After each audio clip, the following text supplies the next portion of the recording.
really sparked my desire to join the medical field is I knew from a young age there was lack of representation for Black and brown people. Right now for the department, I'm the only Black female paramedic for the whole department. So being able to give an opportunity for other young people to look up to me and Tiffany out here where we're viewed as kind of unicorns is a good feeling, and it lets the younger generation know this is something that they can do. I initially, although I did know I wanted to do something medical, at first I went into pharmacology. And I thought that was gonna be a career that would stick with me. So I worked at a long-term care and hospice pharmacy just to get that knowledge base. And I soon realized that not only could I not stay inside all day, which is a major factor. I cannot be tethered to walls. I was like, I want to do just a little bit more beyond this. I want to be able to treat patients. So with that knowledge, I took my pharmacology knowledge and I decided to go to EMT school, which is the prerequisite, what you have to do before you can even think to become a paramedic. So I did that, loved it, thrived at it. And then I was like, let's do this. And I quit my job completely at the pharmacy. Everyone thought I was nuts. And I did medic school full time. And I was like, this is what I want to do. And I was completely certain, never looked back. Growing up, my mom was very sick all the time. She had cancer at a very young age, like 29 years old. And being that she was always on lots of medication, chemotherapy, drugs, I wanted to know how those medications work, the pharmacology behind it.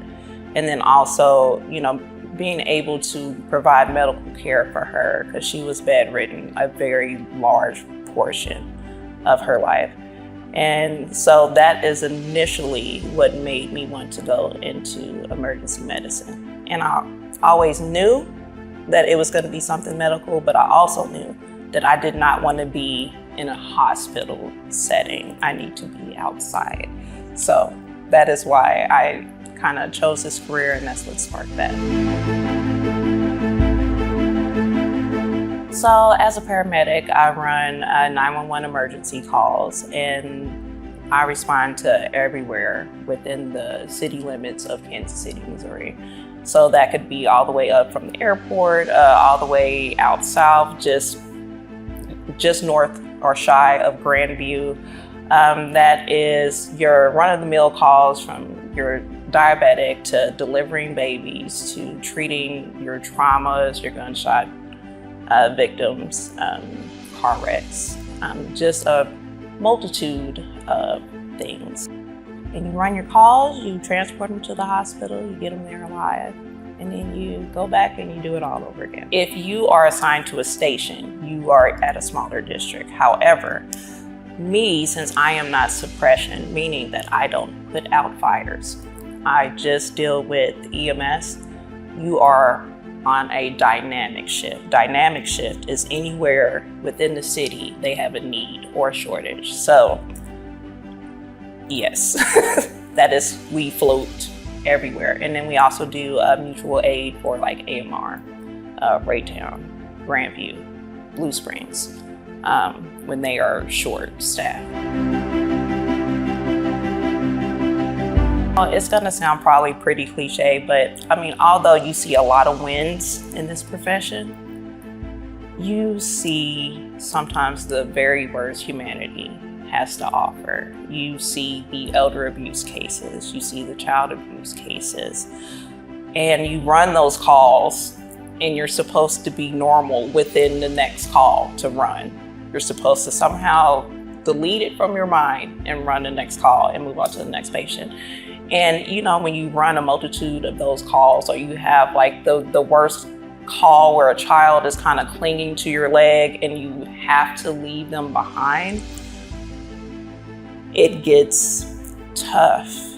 it gets very tough. It takes a lot of mental fortitude to kind of be able to go on and be like, I know we'll be back. I know we can help later, because you can't just assume someone is getting abused. You have to have concrete evidence, and it is not your job because you're not law enforcement. So sometimes seeing some of the things that you see and having to leave, you feel like you're leaving those individuals behind, gets very tough.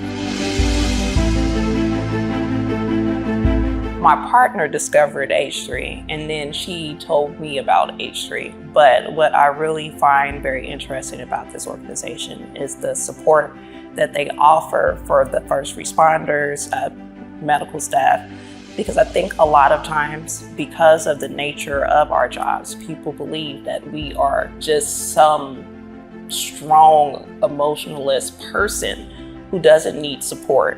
Rarely do we get checked on. We run the worst calls day in and day out, and everybody's like, oh, they're fine. It's their job. And it's very similar to getting PTSD of being like in war. The stuff that you see day in and day out and people expect you to function and be fine, it's crazy. And they're actually trying to offer support and resources to help us through some of those challenges that we face. Within my journey in the medical field is when you come into this field, you are very naive, you're very green, because you haven't had these types of experiences yet. But the more experiences that you go through, the more you have to change, because you now know what factors and what elements are out here that you have to deal with.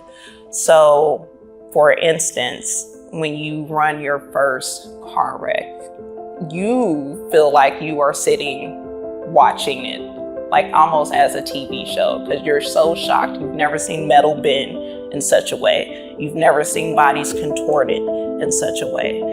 But the more experience you get, you are able to kind of step back from that wreck, that visual, and systematically go through what you need to do to help these people. So yes, you have to evolve, absolutely. Really, more or less, I would say when you first get into this field, you're not worried about your self-care. You're not. You're just excited, you're gung-ho, you're out here, you're running the calls, you're happy. And then as that starts to wear on you, as you start to kind of stay up at night because you're not going to bed, because you can't go to bed, because all of the thoughts of the day or the week or the month that are in your head, you really start to realize, okay, either I'm gonna have to figure this out, I'm gonna have to start talking to someone, I'm gonna have to find some kind of support, something, because this is now affecting me at my home life. This is affecting me with my family life. When you are sitting at the dinner table with your family and you have the thoughts of the day or the week or the month on your mind, my perspective has shifted, because now I know the significance of self-care, because you cannot function in your home life if you have not if you're not taking care of yourself. You cannot take care of the residents, the populations of the city. You can't take care of your family. So it was not as important at first, but it's very significant, and I prioritize my self-care now. A lot of people just do not understand. You feel like once you get of a certain age, you get elderly, you'll automatically qualify for Medicare. You'll automatically qualify for Medicaid. You will be taken care of. And that is absolutely not the case. As increases on life expectancy are going up, more people are having to utilize like federal programs such as Medicare and Medicaid. They are more than likely going to be out of money within like the next 40 years. So by the time we are old enough to age, what are we going to do? I think it needs to be changes within the healthcare model, either by making it universally open and affordable for everybody without having to go through the heartache of, I make too much money still on SSI and my little small pension to be on Medicaid and qualify for that. Or you are so poor where you are forced to age in place, which is ultimately you're forced to age at home. And I think that a lot of people are like, oh, that sounds great. It sounds great if you have the funds to do so. If you are suffering from some kind of physical disability, if you are suffering from some kind of cognitive disability where you need home modifications, you need lifts, you need ramps, you need chairs, that just doesn't work.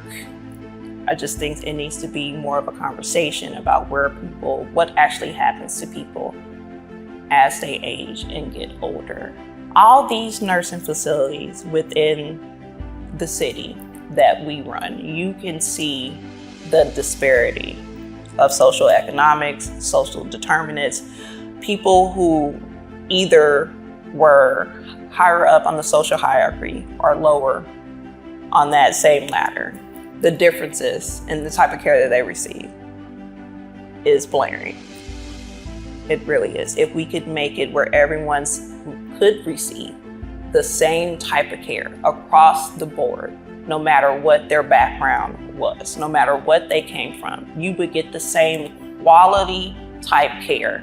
You would have enough nurses, you would have enough CNAs, you would have enough aides, med techs within that facility. It wouldn't matter if you were paying $900 a month or you were paying $2,000 a month. If we had the same standard across the board, the things that could do for the city, the state, the country, great. It'd be awesome.